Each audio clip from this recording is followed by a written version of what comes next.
Hello, video watchers. It's Kristi Sullivan with Sullivan Financial Planning. Thanks for tuning in. Today, I want to talk a little bit about a quote from Warren Buffett that I highlighted in a blog that I wrote, which is to say, paraphrasing, I'm sure, that the stock market is designed to transfer money from the active to the patient.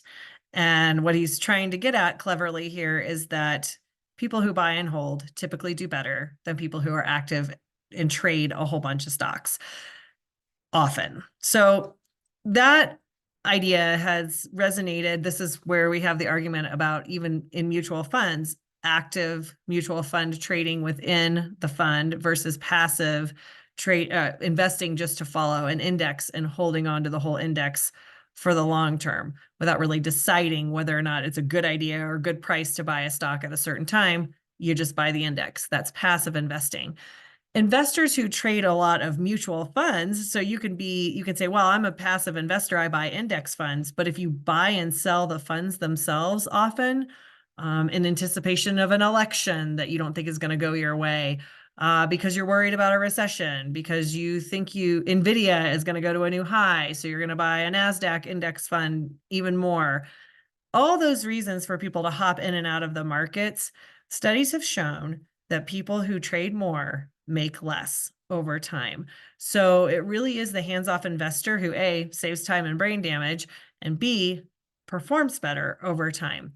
So that idea of the stock market rewarding the patient by taking money from the active has been proven true over time. So it may sound like just lazy advice from a financial advisor who A, doesn't manage money, that's me, and B, doesn't like to propose a lot of changes to people's portfolios, but it really does bear out over time. So just think about that the next time you're reading the news or hearing a story that's got you freaked out about how your investments are going to react to the market. Remember, we don't really know in the short term, and in the long term, your investments will be worth more later than they were today, especially if you don't get into the trap of selling low and waiting until things get better, buying high. That's where investors tend to lose the most money. It's not the stock market, it's you. So please, hands off your investments in times of trouble.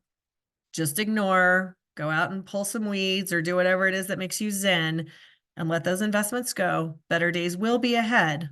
We don't know exactly when, but they will be. I hope this has been helpful. I hope you have a great day.